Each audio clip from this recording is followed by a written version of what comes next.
Hola, hola, muy buenas noches para todos. Acaba de ganar el Sportivo Trinidense. Ganó al Luqueño, al Sportivo Luqueño en condición de local 2-0. El partido se disputó en el estadio Luis Afonso Llani de la ciudad de Villaliza. Toda felicidad, toda alegría cuando gana el Ricky. El fin de se te pinta de color distinto. El inicio de semana también. Se dio todo como se tenía que dar. Las condiciones se prestaron. Antes de seguir, le quiero pedir que dejen, por favor, si es que no llegan más lejos de acá, un like, por favor, no les cuesta nada. Un mísero me gusta. No es nada para ustedes. Y si no están suscritos, que se suscriban también. Eso a futuro me va a ayudar mucho. Y como siempre les pido al final, y no muchos llegan al final, les pido ya ahora. Si es que llegaron a los 40 y tantos segundos de este video, les agradezco mucho.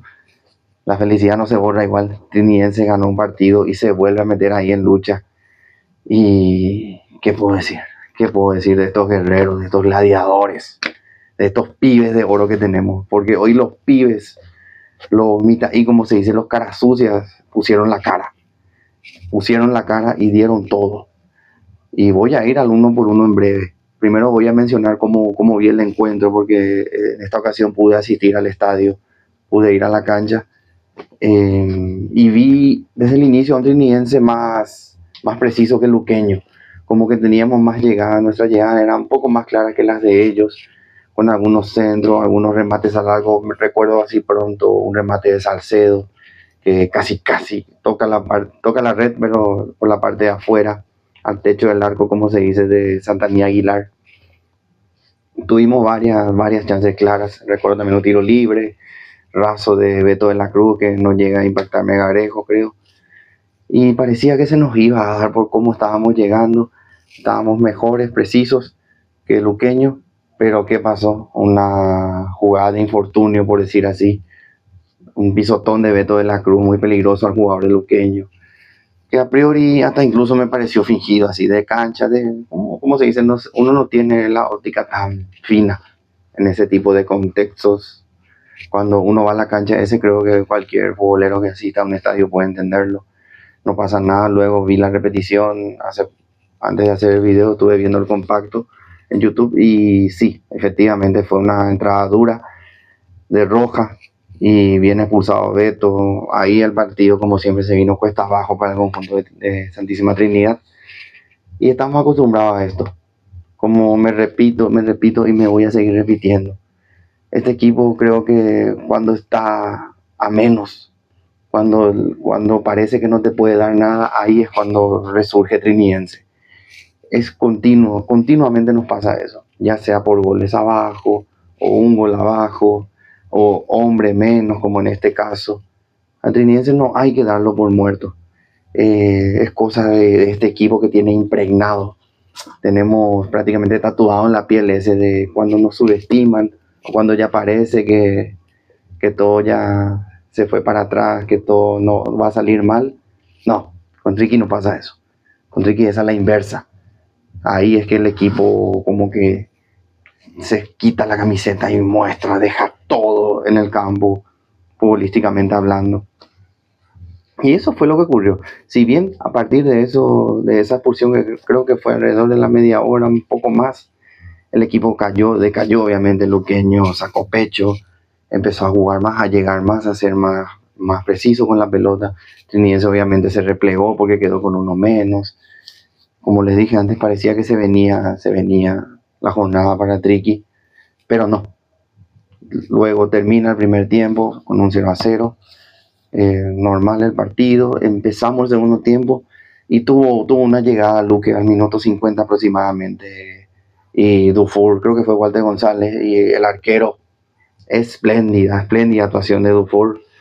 El arquero estuvo perfecto, una tapada crucial, es de esas tapadas que te dan puntos, así como nos tiene acostumbrados a Mudio.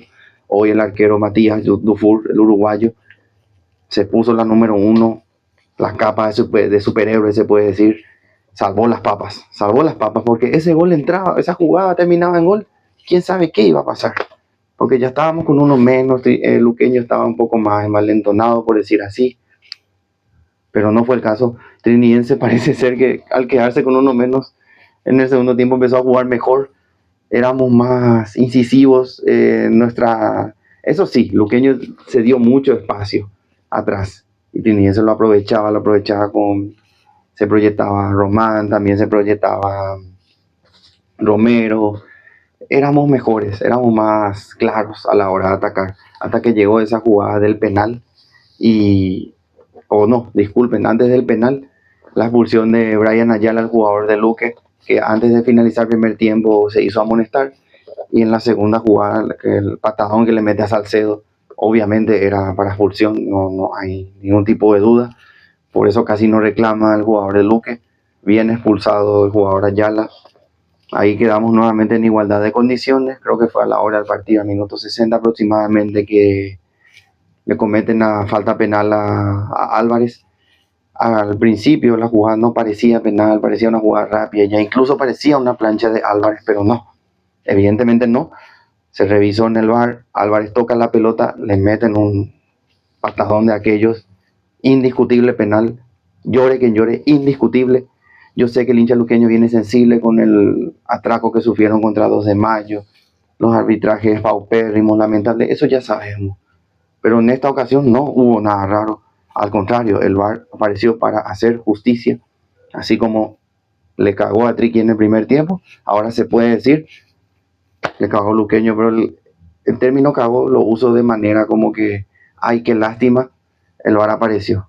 Pero fue justo para la expulsión de Beto, justo para el penal que cobró a favor de Trinidense, que Romero chutó al techo del arco, al medio, un golazo de Fernando Romero.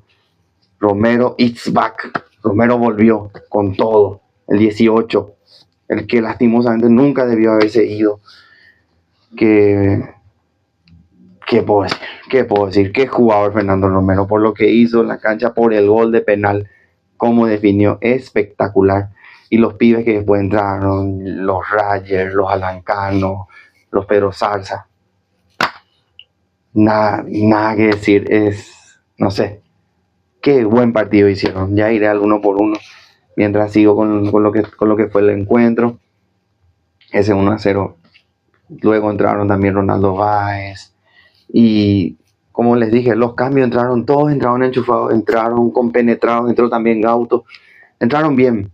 Hicieron el partido que tenía que hacer Luqueño. No sé, ni cuando tuvo ventaja Luqueño de un hombre más en el campo. No se puso la camiseta de protagonista.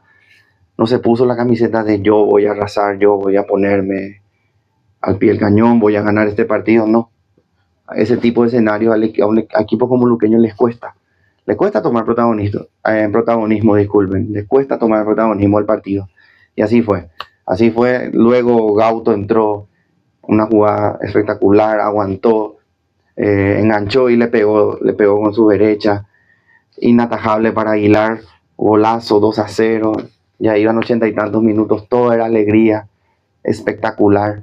Gauto que se convirtió en un goleador porque las veces que juega, mete gol, es increíble. Y tiene que ser titular, pide titularidad a gritos. Una lástima también lo de Beto, siendo capitán, 3 partidos mínimamente va a comer por la tarjeta roja directa, por llevar el brazalete de capitán.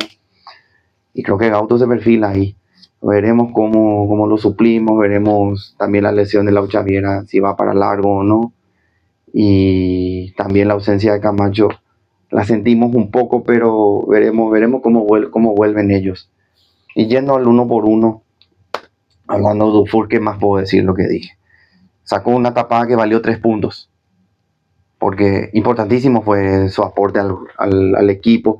Las pelotas salió bien cuando tuvo que salir, las embolsó bien, mató bien los tiempos, ni siquiera creo que no lo amonestó el árbitro. Excelente lo de Matías Dufour una vez más. Juan Vera impecable nuevamente arriba, lo aguantó bien a Santander, a todo lo que intentaban jugar arriba por parte de Luqueño. Muy buen partido de Juan Vera, siempre trabajando a tiempo. También tenemos Melgarejo, que entró bien, también aportó lo suyo, así como también aportó lo suyo Marcelo Ruiz Díaz, que volvió a la titularidad después de varios partidos. Lo hizo de manera correcta, terminó el partido. Los centros que tiró los tiró bien. Para mi gusto estuvo muy bien. El partido de César Benítez me gustó también. Estuvo prolijito. En su mayoría las defensas muy bien, como el partido pasado. Cuca corriendo, metiendo como siempre, nada raro, nada extraño. En vez de Cuca entró Ronaldo Báez, que esta vez lo vi más enchufado que las veces que arrancó de titular, lo vi más motivado, muy voluntarioso en la marca, al igual que Thomas Rayer, que esta vez arrancó de titular y un partidazo de Rayer. Porque muchos se quedan, no, con la gambeta, no, que no dio pase gol, no, que no tiró centro. No, no es solo eso. Es un jugador que presiona, que mete, que corre todas. Y eso es lo que este equipo necesita. Este es un equipo intenso, que mete, corre y no para de marcar. Me recuerda mucho a los equipos de Simeone en el Atlético de Madrid, que todos corren, todos deben correr, todos deben aportar con sin balón. En vez de Rayer entró Pedro Zarza. Este pibe me gusta cada vez más. Sí, puede sonar mal, no me importa, me importa un huevo. Pero Pedro Zarza, qué jugador. Me encanta. Con las ganas que entra, con el hambre que entra. Esos son los jugadores que da gusto ver. Porque la actitud, las ganas no faltan. Y a eso le aporta el juego, el no perder el balón, el aguantar la pelota, el ponerlo nervioso al rival. Impresionante lo de Pedro Zarza. Cada partido que entra lo hace mejor. También jugaron arriba a Romero. ¿Qué más puedo decir de Fernando Romero? Un bastión ahí arriba. No debe. Obviamente, él no jugaba de titular por el tema que vino contra Cerro Porteño en un amistoso previo, sintió una lesión. Porque él no debe estar suplente, debe ser titular todos los partidos. Claro, siempre y cuando se encuentre bien. En vez de él entró Alan Cano, que entró bien también. Un poco más dubitativo que los otros dos, que los otros pibes que entraron, pero lo vi bien también a Alan Cano. Me gustó su partido. Neymar también, muy voluntarioso, como siempre digo. El Neymar del torneo clausura, denmelo siempre. Muy buenos partidos de Alex Álvarez en este torneo hasta ahora. Y Gauto, que entró en vez de él, ¿qué decir de Gauto? Se volvió el goleador. La G de Gauto es la G de goleador. Tremendo lo de Nelson Gauto. Me maravilla. Un centrocampista con mucho gol. Esperemos que siga convirtiendo más goles. Mete goles importantes encima en partidos clave. En partidos de victoria aparece él. Contento. Y el profe Arrua, 1000 puntos también con los cambios. Entendió, leyó bien el partido. Y nada. Felicidad plena por el triunfo del Triqui. Este viernes 8 nos enfrentamos a 2 de mayo. Allá en la terraza, en Pedro Juan Caballero, a las 4 de la tarde. Hora ahí nuevamente. Viernes a las 4 de la tarde. Qué loco están de todas las APF. Pero bueno, ¿qué se le va a hacer? No podemos hacer nada nosotros. Viernes a las 4 de la tarde contra 2 de mayo. Veremos qué pasa. Más tarde Superclásico, mañana Superclásico. Veremos también qué pasa. Estaremos aquí hablando de eso. Muchas gracias al que llegó hasta acá. Espero hayan disfrutado así como yo la victoria del Triqui, del video. Y nada, gente. Nos vemos más tarde, mañana, para compartir las impresiones del Superclásico. Aguante, Triqui.